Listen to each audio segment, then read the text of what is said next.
Hi, this is William Ramsey. Welcome to William Ramsey Investigates. On tonight's show, I'm going to talk about one of my favorite history books. It was called The Conquest of New Spain, and it was written by Bernal Diaz del Castillo, also just basically known as Bernal Diaz. The reason this book came to mind was because of a recent article that was brought to my attention. It was published in July 1st, 2017. The title was Tower of Human Skulls Found in Mexico City Dig Cast Light on Aztec Sacrifices. Archaeologists find more than 650 skulls near the site of Templo Mayor. It was in the center of present-day Mexico City.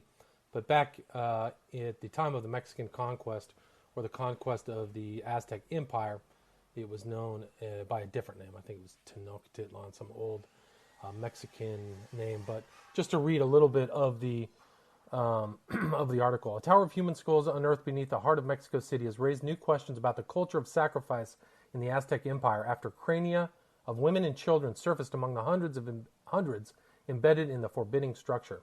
Archaeologists have found more than 650 skulls caked in lime and thousands of fragments in the cylindrical edifice near the site of the Templo Mayor, one of the main temples in the Aztec capital, Tenochtitlan, which later became Mexico City.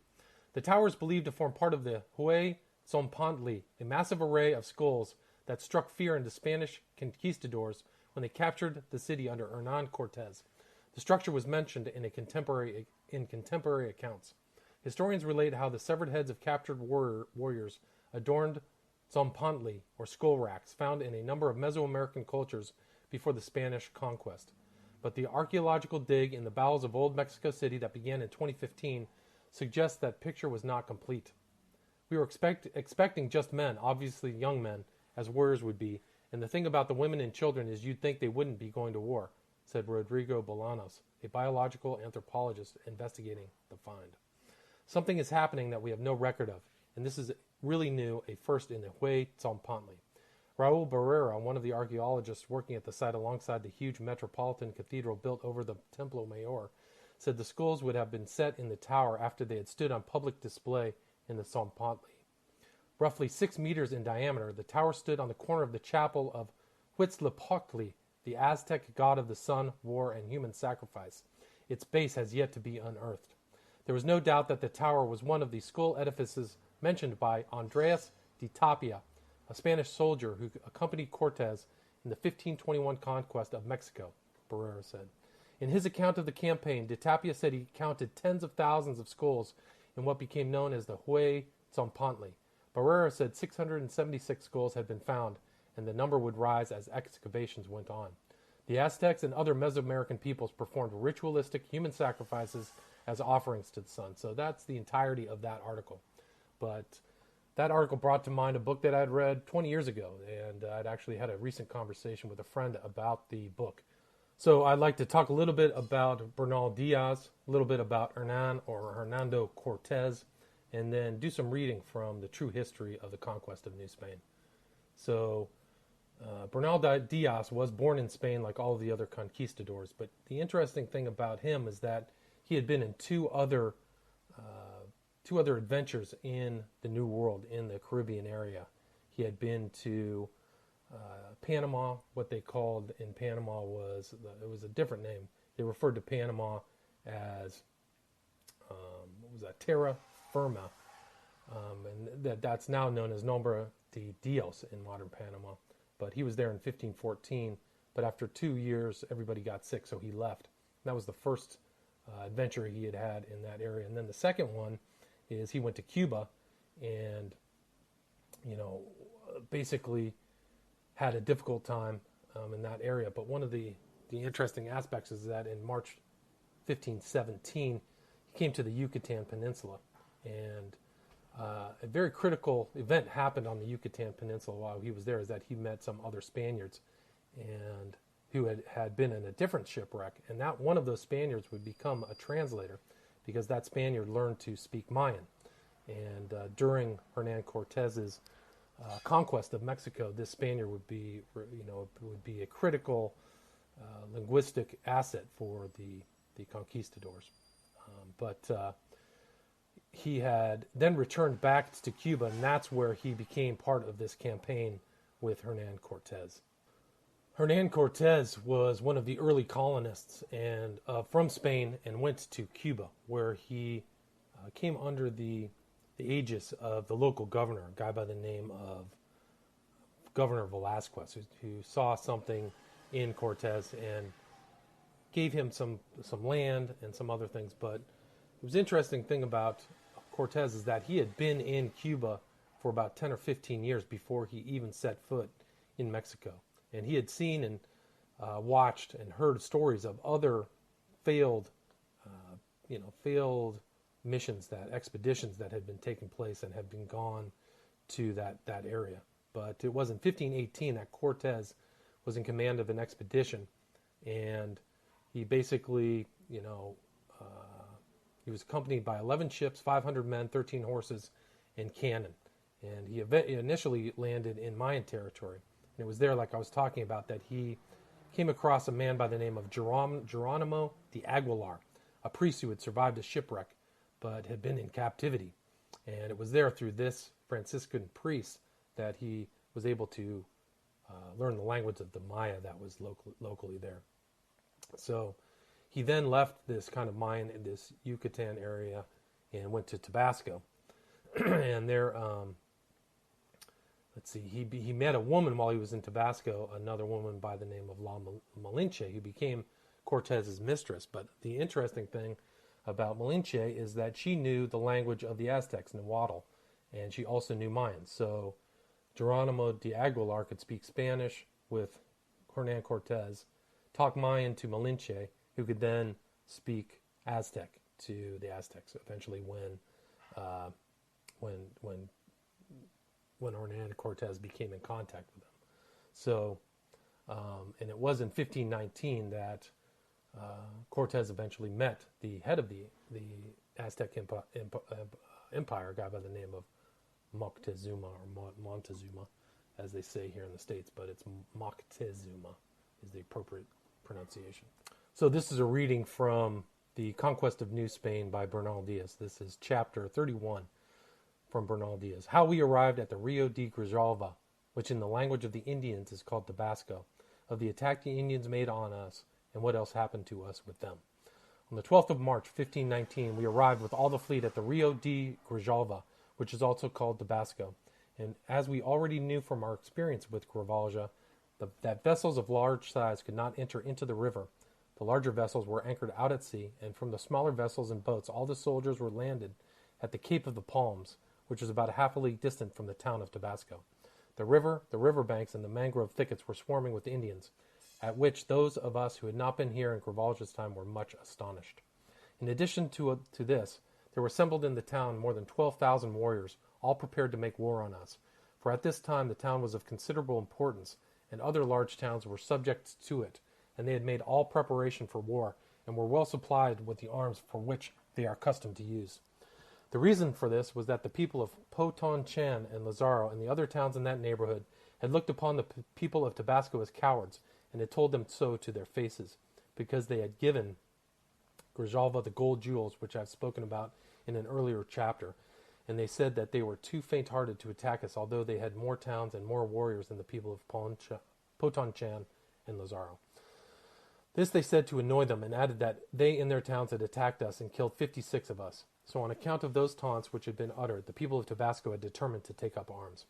When Cortez saw them drawn up, ready for war, he told Aguilar the interpreter, who spoke the language of Tabasco well, to ask the Indians who had passed near us in a large canoe and who looked like chiefs, what they were so much disturbed about, and to tell them that we had not come to do them any harm, but were willing to give them some of the things we had brought with us, and to treat them like brothers. And we prayed them not to begin a war, as they would regret it. And much else was said to them about keeping the peace. However, the more Aguilar talked to them, the more violent they became, and they said they would kill us all if we entered their town, and that it was fortified all around with fences and barricades of large trunks of trees. Aguilar spoke to them again and asked them to keep the peace, and to allow us to take water and barter our goods with them for food, and permit us to tell the Calachones, it must be like the caciques, the kind of bosses, things which would be to their advantage and to the service of God our Lord. But they still persisted in saying that if we advanced beyond the palm trees, they would kill us. When Cortez saw the state of affairs, he ordered the boats and small vessels to be got ready, and ordered 3 cannon to be placed in each boat, and divided the crossbowmen and musketeers among the boats.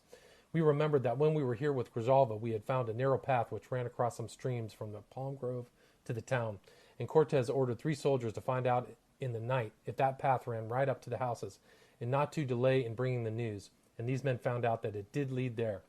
After making a thorough examination of our surroundings, the rest of the day was spent arranging how and in what order we were to go in the boats.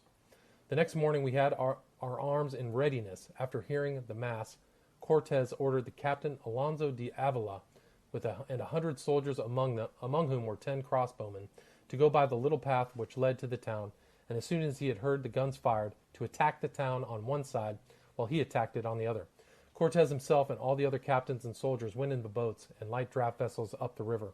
When the Indian warriors who were on the banks and among the mangroves saw that we were really on the move, they came after us with a great many canoes, intent to prevent our going ashore at the landing place, and the whole river bank appeared to be covered with Indian warriors carrying all the different arms which they use, and blowing trumpets and shells and sounding drums.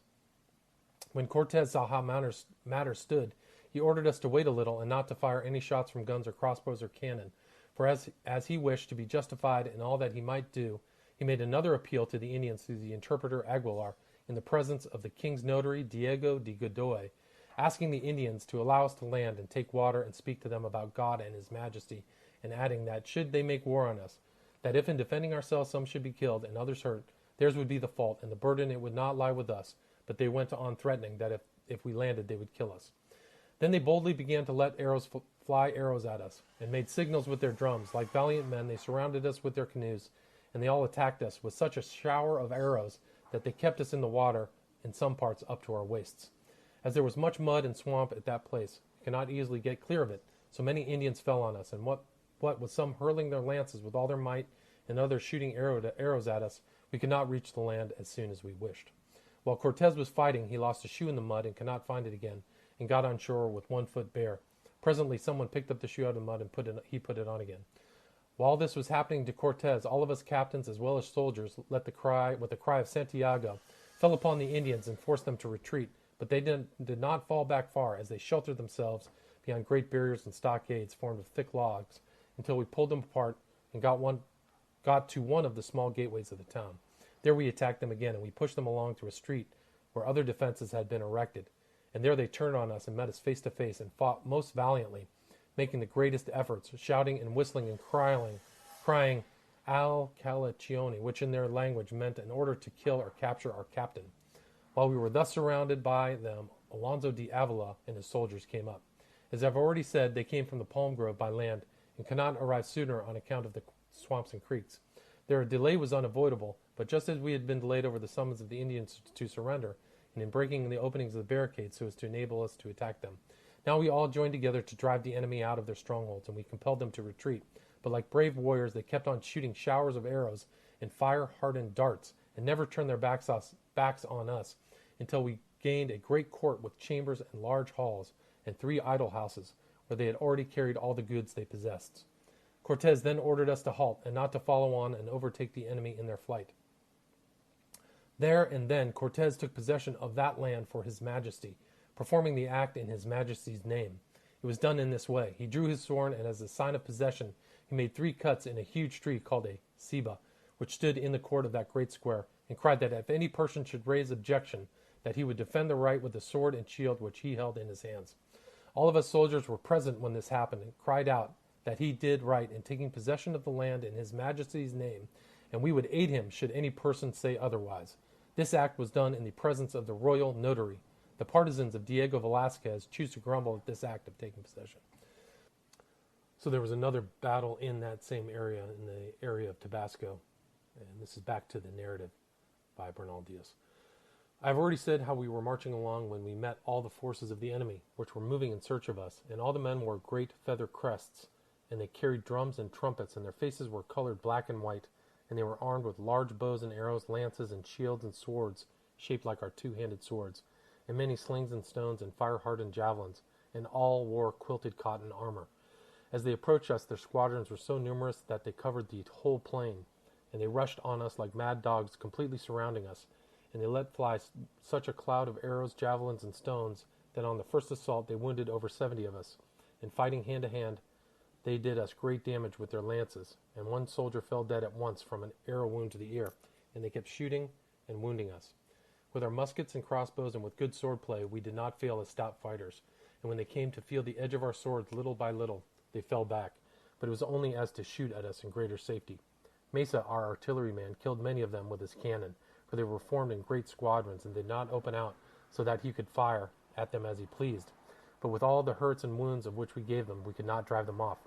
I said to Diego de Ordaz, "It seems to me that we ought to close up and charge them, for in truth they suffered greatly from the strokes and thrusts of our swords, and that was why they fell away from us, both from fear of these swords, and the better to shoot their arrows and hurl their javelins and the hail of stones." Ordaz replied that it was not good advice, for there were 300 Indians to every one of us, and that we could not hold out against such a multitude. So there we stood, enduring their attack. However, we did agree to get as near as we could to them, as I had advised Ordaz, so as to give them a bad time with our swordsmanship, and they suffered so much from it that they retreated towards the swamp. During this time, Cortez and his horsemen failed to appear, although we greatly longed for them, and we feared that by chance some disaster had befallen them. I remember that when we fired shots, the Indians gave great shouts and whistles and threw dust and rubbish into the air, so that we could not see the damage done to them, and they sounded their trumpets and drums and shouted and whistled and cried. Just at this time we caught sight of our horsemen, and as the great Indian host was crazed with its attack on us, it did not at once perceive them coming up behind their backs, and as the plain was level ground and the horsemen were good riders, and many of the horses were very handy and fine gallopers, they came quickly on the enemy and speared them as they chose. As soon as we saw the horsemen, we fell on the Indians with such energy that with us attacking on one side and the horsemen on the other, they soon turned tail. The Indians thought that the horse and its rider was all one animal, for they had never seen horses up to this time. The savannas and fields were crowded with Indians running to take refuge in the thick woods nearby. After we had defeated the enemy, Cortez told us he had not been able to come to us sooner as there was a swamp in the way, and he had to fight his way through another force of warriors before he could reach us. 3 horsemen and 5 horses had been wounded. As soon as the horsemen had dismounted under some trees and houses, we returned thanks to God for giving us so complete a victory. As it was Lady Day, we gave to the town which was afterwards founded here the name Santa Maria de la Victoria, on account of this great victory being won on Our Lady's Day. This was the first battle that we fought under Cortez in New Spain. After this we bound up the hurts of the wounded with cloths, for we had nothing else, and we doctored the horses by searing their wounds with the fat from the body of a dead Indian, which we cut up to get out the fat. And we went to look at the dead lying on the plain, and there were more than 800 of them, the greater number killed by thrusts, the others by the cannon, muskets, and crossbows, and many were stretched out on the ground half dead. Where the horsemen had passed, numbers of them lay dead and groaning from their wounds. The battle lasted for over an hour, and the Indians fought all the time like brave warriors, up until the horsemen came up. We took 5 prisoners, 2 of them captains. As it was late and we had enough of fighting, we had not eaten anything, so we returned to our camp. Then we buried the 2 soldiers who had been killed, one by a wound in the ear and the other by a wound in the throat. We seared the wounds of the others and of the horses with the fat of the Indian, and after posting sentinels and guards, we had supper and rested. After this first victorious battle, Cortez decides he wants to speak to the local chieftains, so he sends out messengers, and they come to greet Cortez. The next day, 30 Indian chieftains, clad in good cloaks, came to visit us and brought fowls, fish, fruit, and maize cakes, and asked leave from Cortez to burn and bury the bodies of the dead who had fallen in the recent battles, so that they should not smell badly or be eaten by lions and tigers. Permission was at once given them, and they hastened to bring many people to bury and burn the bodies according to their customs. Cortez learned from the caciques that over 800 men were missing, not counting those who had been carried off wounded. They said they could not tarry with either to discuss the matter or make peace, for on the morrow the chieftains and leaders of all the towns would have assembled, and then they would agree about a peace. As Cortez was very sagacious about everything, he said, laughing, to us soldiers who happened to be in his company, "Do you know, gentlemen, that it seems to me that the Indians are terrified at the horses, and may think that they and the cannon alone make war on them. I have thought of something which will confirm this belief, and that is to bring the mare belonging to Juan Cedeño, which foaled the other day on board ship, and tie her up where I am now standing, and also to bring the stallion of Ortiz, the musician, which is very excitable, near enough to scent the mare, and when he has scented her, to lead them off separately, so the caciques who are coming shall not hear the horse neighing as they approach, not until they are standing before me and are talking to me." We did just as Cortez ordered, and brought the horse and mare, and the horse soon detected the scent of her in Cortez's quarters. In addition to this, Cortez ordered the largest cannon that we possessed to be loaded with a large ball and a good charge of powder. About midday, 40 Indians arrived, all of them caciques of good bearing, wearing rich mantles such as are used by them. They saluted Cortez and all of us, and brought incense and fumigated all of us who were present. And they asked pardon for their past behavior, and said that henceforth they would be friendly. Cortez, through Aguilar the interpreter, answered them in a very grave manner, as though he were angry, that they well knew how many times he had asked them to maintain peace, that the fault was theirs, and that now they deserved to be put to death, they and all the people of their towns, but that as we were the vassals of a great king and lord named Emperor Don Carlos, who had sent us to these countries and ordered us to help and favor those who would enter into his royal service, that if they were now as well disposed as they were said they were, that we would take this course, and that if they were not, some of these people would jump out and kill them. And some of the warriors were still angry because they had made war on us. At this moment, the order was secretly given to put on a match to the cannon which had been loaded, and it went off with such a thunderclap as was wanted, and the ball went buzzing over the hills. As it was midday and very still, it made a great noise, and the caciques were terrified on hearing it. As they had never seen anything like it, they believed what Cortez had told them was true. And Cortez told them, through Aguilar, not to be afraid, for he had given orders that no harm should be done to them. Just then the horse that had scented the mare was brought up and tied up not far distant from where Cortez was talking to the caciques. And as the mare had been tied up at the place where Cortez and the Indians were talking, the horse began to paw the ground and neigh, and become wild with excitement, looking all the time towards the Indians and the place whence the scent of the mare had reached him. And the caciques thought that he was roaring at them, and they were terrified. When Cortez observed their state of mind, he rose from his seat and went to the horse and told 2 orderlies to lead it far away, and said to the Indians that he had told the horse not to be angry, as they were friendly and wished to make peace. While this was going on, there arrived more than 30 Indian carriers, of whom the natives call temenes, who brought a meal of fowls, fish, fruits, and other food, and it appears they had lagged behind and could not reach us at the same time as the caciques. Cortez had a long conversation with these chieftains and caciques, and they told them that they would all come on the next day and bring a present, and would discuss other matters. Then they went quite away contented. So you can see from this narrative how clever Cortez was in dealing with the natives and how he used the cannon and the horses to terrify the locals. The lords of the local area provided Cortez with 30 women, and Cortez impressed upon them the potency of his emperor. And we return to the narrative. It says, "We remained 5 days in this town to look after the wounded and those who were suffering from pain in the loins, from which they all recovered. Furthermore, Cortez drew the caciques to him by kindly converse, and told them how our master the emperor, whose vassals we were, and under his orders had many great lords, and that it would be well for them also to render him obedience, and that then, whatever might be in need of, whether it was our protection or any other necessity, if they would make it known to him, no matter where he might be, he would come to their assistance. The caciques all thanked him for this, and thereupon all declared themselves the vassals of our great emperor. They were the first vassals to render submission to his majesty in New Spain."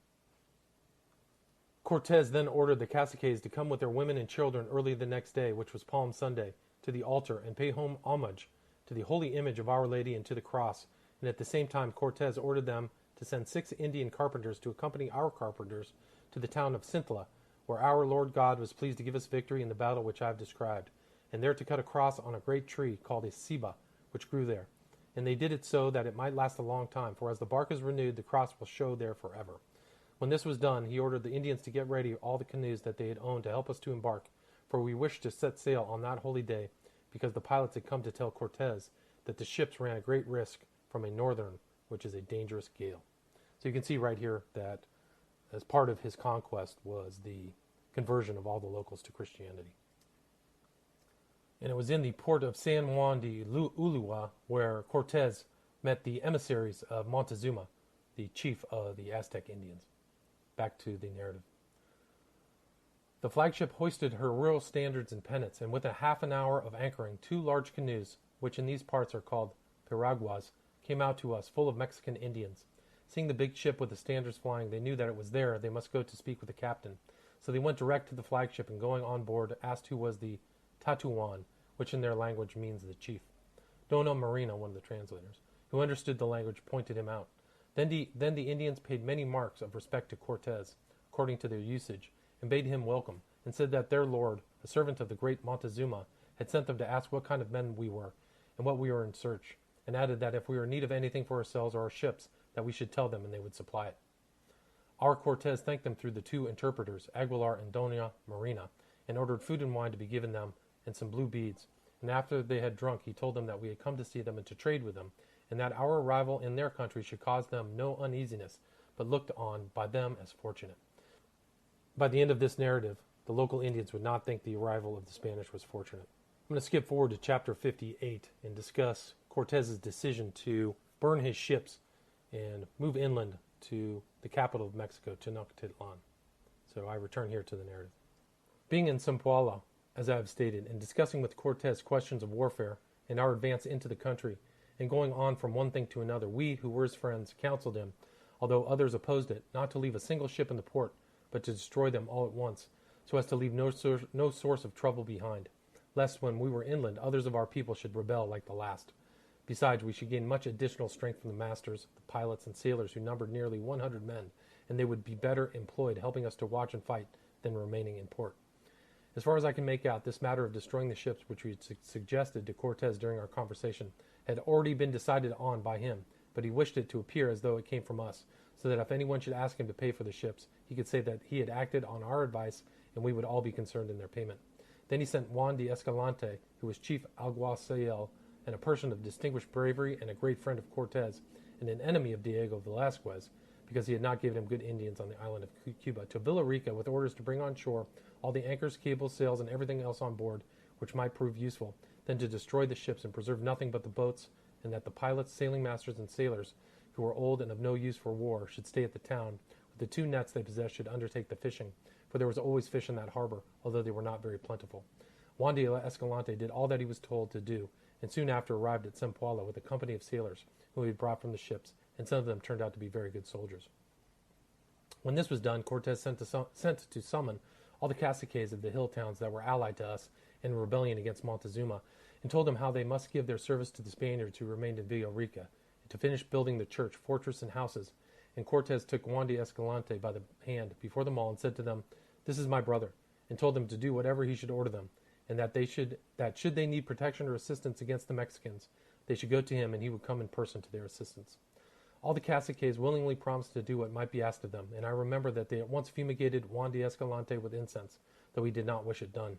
I have already said that he was a man well qualified for any post and a great friend of Cortez, so he could place him in command of the town and harbor with confidence, so that if Diego Velazquez should send an expedition there, it would meet with resistance. I must leave him here and go on with my story. When the ships had been destroyed, with our full knowledge, when all the captains and soldiers were assembled and were talking to Cortez about military matters, he begged us to listen to him, and argued with us as follows. Quote, "We all understood what was the work that lay before us, and that with the help of our Lord Jesus Christ, we must conquer in all battles and encounters, and must be as ready for them as was befitting. For if we or any were defeated, which pray God would not happen, we could not raise our heads again, as we were so few in numbers, and we could look for no help or assistance, but that which came from God. For we no longer possess ships in which to return to Cuba, but must rely on our own good swords and stout hearts." And he went on to draw many comparisons and relate the heroic deeds of the Romans. Once and all we answered him that we would obey his orders, and that the die was cast for good fortune, as Caesar said when he crossed the Rubicon, that we were all of us ready to serve God and the king. After this excellent speech, which was delivered with more honeyed words and greater eloquence than I can express here, Cortez at once sent for the fat cacique, and reminded him that he should treat the church and cross with great reverence and keep them clean. And he also told them that he meant to depart at once for Mexico, to order Montezuma not to rob or offer human sacrifices, and that he now had need of 200 Indian carriers to transport his artillery, for as I've already said, these Indians can carry 2 arrobas on their backs and march 5 leagues with it. He also asked 50 of the leading warriors to go with us.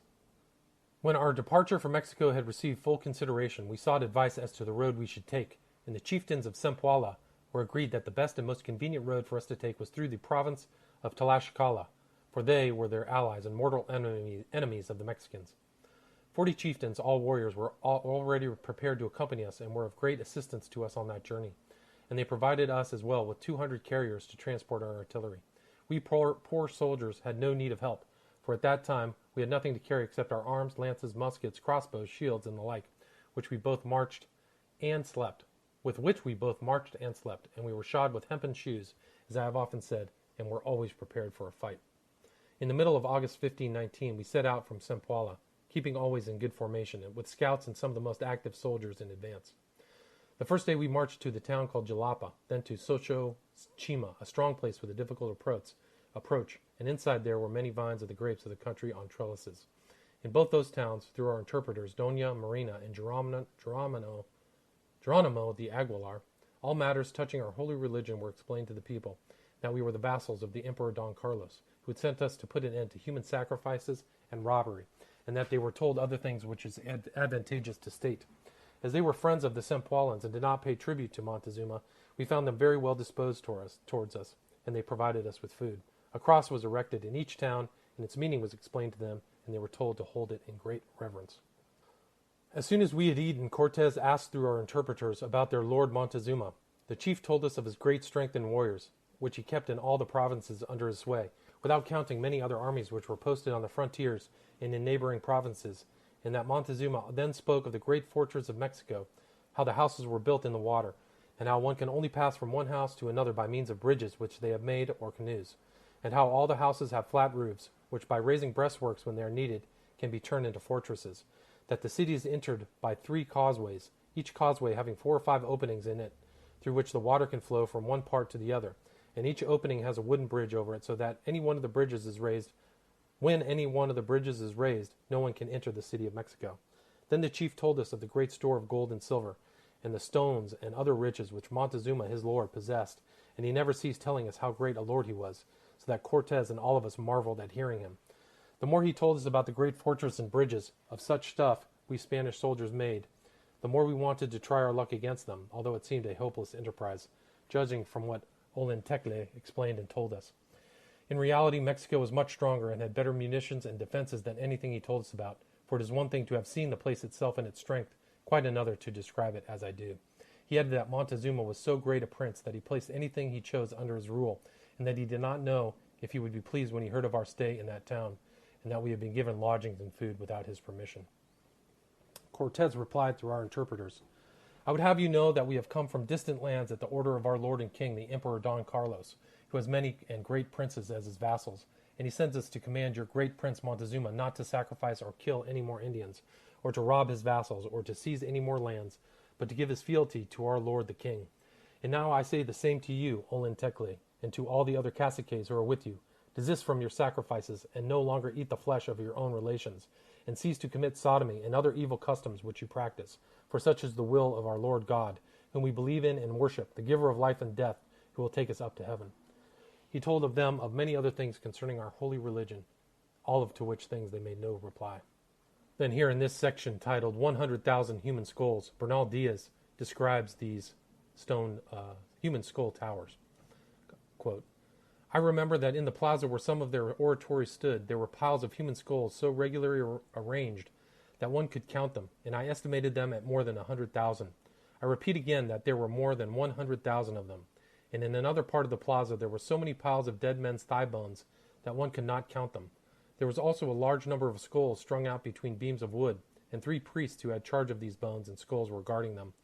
We had occasion to see many such things later on as we penetrated into the country, for the same custom was observed in all the towns, including those of Tlaxcala. On their way to the Mexican capital, Tenochtitlan, the capital of the Aztecs, Cortes and his group encounters a group of Tlaxcalans and fights his way through their city. Quote, the next day, after commending ourselves to God, we set out with all our ranks in good order, the horsemen well instructed in the way they should charge through the enemy and return to us, and see that the enemy should not be permitted to break our ranks and separate us one from the other. As we thus marched on, 2 armies of warriors approached to give us battle. They numbered 6,000 men, with loud shouts and the din of drums and trumpets, as they shot their arrows and hurled their darts and acted like brave warriors. Cortes ordered us to halt and sent forward the 3 prisoners whom we had captured the day before, to tell them not to make war on us, as we wished to treat them as brothers. He also told one of our soldiers, Diego de Godoy, who was a royal notary, to watch what took place so that he could bear witness if it should be necessary, so that at some future time we should not have to answer for the deaths and damages which we were likely to take place, for we begged them to keep the peace. When the 3 prisoners whom we had sent forward began to speak to the Indians, it only increased their fury, and they made such an attack on us that we could not endure it. Then Cortes shouted, Santiago, and at them, and we attacked them with such impetuosity that we killed and wounded many of them with our fire, and among them 3 captains. Then they began to retire toward some ravines, where over 40,000 warriors and their captain general, named Xicotenga, were lying in ambush, all wearing a red and white device, for that was the badge and livery of Xicotenga. As there was broken ground there, we could make no use of the horses, but by careful maneuvering we got past it.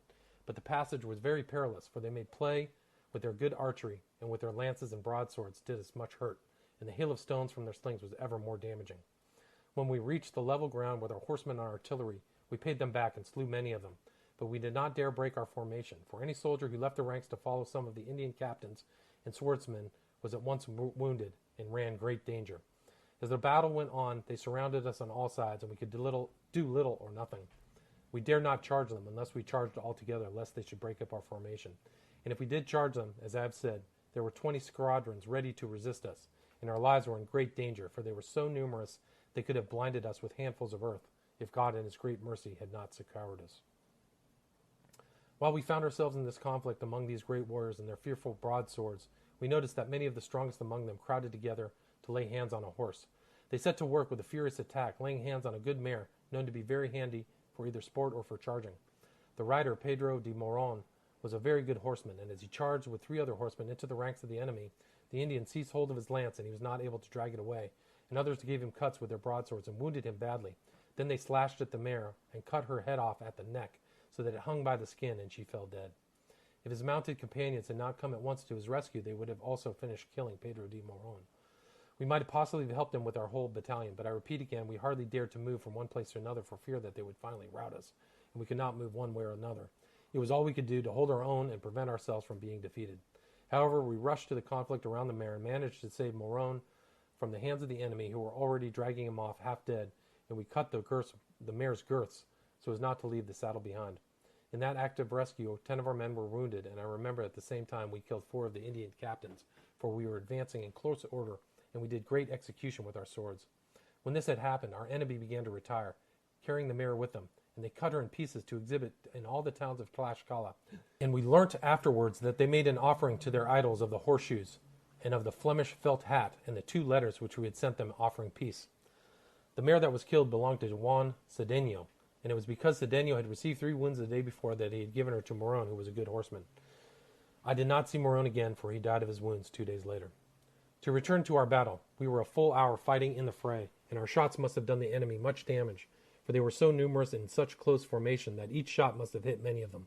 Horsemen, musketeers, crossbowmen, swordsmen, and those who used lance and shield, one and all, we fought like men to save our lives and do our duty, for we were certainly in the greatest danger in which we had ever found ourselves. Later on they told us that we killed many Indians in this battle, among them 8 of their leading captains, sons of the old caciques who lived in their principal town, and for this reason they drew off in good order. We did not attempt to follow them, for we were not sorry as that we were so tired out we could hardly stand, and we stayed where we were in that little town. All of the country round was thickly peopled, and they even had some underground houses, like caves, which many of the Indians live. The place where this battle took place is called Tuacachingo, and it was fought on the 2nd day of the month of September in the year 1519. When we saw that victory was ours, we gave thanks to God, who would deliver us from such great danger. On to chapter 72. Quote, as our Lord God, through his great loving kindness, was pleased to give us victory in those battles in Tlaxcala, our fame spread throughout the surrounding country, and reached the ears of the great Montezuma in the great city of Mexico. And if hitherto they took us for tueles, which is the same as their idols, from now on they held us in even greater respect as valiant warriors, and terror fell on the whole country at learning how, being so few in number in the Tlaxcalans and such great force, we had conquered them, and that they did suit us for peace. So that now Montezuma, the great prince of Mexico, powerful as he was in fear of our going into his city, and sent 5 chieftains, men of much importance, to our camp at Tlaxcala to bid us welcome, and say that he was rejoiced at our great victory in against so many squadrons of warriors, as he sent a present, a matter of $1,000 worth of gold, and a very rich jeweled ornaments, worked in various shapes, and 20 loads of fine cotton cloth. And he sent word that he wished to become a vassal of our great emperor, and that he was pleased that we were already near his city on account of the good will that he bore Cortez and all his brothers, the Tueles, who were with him, and that he, Cortez, should decide on how much tribute he wished for every year of our great emperor, and that he, Montezuma, would give it in gold and silver, cloth, and chalchihutes, provided we would not come to Mexico. This was not because he would not receive us with the greatest willingness, but because the land was so rough and sterile, He would regret to see us undergo such hardships as perchance he might not be able to alleviate as well as he could wish. Cortez answered by saying that he highly appreciated the goodwill shown us and the present which had been sent, and he offered to pay tribute to his majesty, and he begged the messengers not to depart until he went into the capital of Tlaxcala, as he would dispatch them from that place, and they could then see how that the war had ended. So while Cortez was in Tlaxcala, he asked some of the head chieftains about Montezuma in Mexico, and here's what they replied. Quote, he said that Montezuma had such great strength in warriors that when he wished to capture a great city or make a raid on a province, he could place 150,000 men in the field, and this they knew well from the experience of the wars and hostilities they had had with them for more than 100 years past. Cortez asked them how it was that so many warriors, as they said, came down on them as they had never been entirely conquered. They answered that although Mexicans sometimes defeated them and killed them, and carried off many of their vassals for sacrifice, many of the enemy were also left dead on the field, and others were made prisoners, so that they never could come so secretly that they not get some warning, and that when they knew of their approach, they mustered all their forces, and with the help of the people of Huichotzingo, they defended themselves and made counterattacks. That as all the provinces which had been raided by Montezuma and placed under his rule were ill-disposed towards Mexicans, and that their inhabitants were carried off by force to the wars, and they did not fight with good will. Indeed, it was from these very men that they received warnings, and for this reason they had defended their country to the best of their ability. And they told us about the great staff of servants in his house, and the story would never cease were I to attempt to describe it all here, and of the many women he possessed, and how he married off some of them. In fact, they gave us an account of everything. Then they spoke of the great fortifications of the city, what the lake was like, and the depth of the water, and about the causeways that give access to the city, and the wooden bridges in each causeway, and how one can go in and out by water through the opening that there is in each bridge, and how when the bridges are raised, one can be cut off between the bridge and not be able to reach the city. How the greater part of the city was built in the lake, and that one could not pass from house to house except by drawbridges and canoes which they all had ready. That all the houses were flat-roofed, and all the roofs were provided with parapets so they could fight from them. They also told us about the way the city was provided with fresh water from a spring called Chapultepec, distant about a half a league from the city, and how the water enters by aqueduct and reaches a place where they can carry it in canoes and sell it in the streets. When they told us about the arms that were used, such as two-pronged javelins which they hurl with throwing sticks and will go through any sort of armor, and that there are many good archers, and others with lances with flint edges, which have a fathom of cutting edge, so cleverly made they cut better than knives, and they have shields and cotton armor, and there are many slingers who sling rounded stones, and others with very good and long lances, stone-edged two-handed swords. They brought us pictures of the battles they had fought with the Mexicans, painted on large henequen cloths, showing their manner of fighting.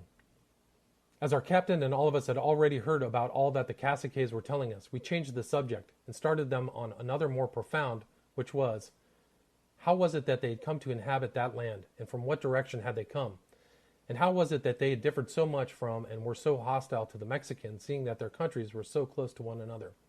They said that their ancestors had told them that in times past there had lived among them men and women of giant size with huge bones, and because they were very bad people of evil manners, that they had fought with them and killed them, and those of them who remained died off. So that we could see how huge and tall these people had been, they brought us a leg bone of one of them, which was very thick, in the height of a man of ordinary stature, and that was the bone from the hip to the knee. I measured myself against it, and it was as tall as I am, although I am of fair size. They brought other pieces of bone like the first, but they were already eaten away and destroyed by the soil. We were all amazed at seeing these bones, and felt sure there must have been giants in this country, and our Captain Cortez said to us that it would be well to send the great bone to Castile, so that his majesty might see it. So we sent it with the first of our agents who went there. These caciques also told us that they had learned from their forefathers that one of their idols, to which they paid the greatest devotion, had told them that men would come from distant lands in the direction of the rising sun to subjugate them and govern them, and that if we were those men, they were rejoiced at it, as we were so good and brave. That when they made their peace with us, they had borne in mind that their idols had said, and for this reason they had given us their daughters, so as to obtain relations who would defend them against the Mexicans. When they finished their discourse, we were all astounded and said, can they possibly have spoken the truth?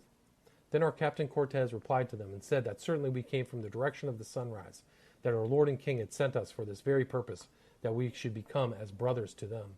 For he had heard of them, and he prayed God to give us grace, so that by our hands and our intercession they would be saved. And we all said, Amen. So that's a great place to stop in this narrative. Again, that was The Conquest of New Spain by Bernal Diaz. a very detailed analysis of Hernan Cortez's conquest of Mexico, detailing from the landing to all the battles to the final victory of the Spanish conquistadors. So I hope you enjoyed the show. I will include links to the books that you can find online, and this was only page 288 of about 1,000 pages of information, so there's a lot more to talk about. But thank you. Have a good evening.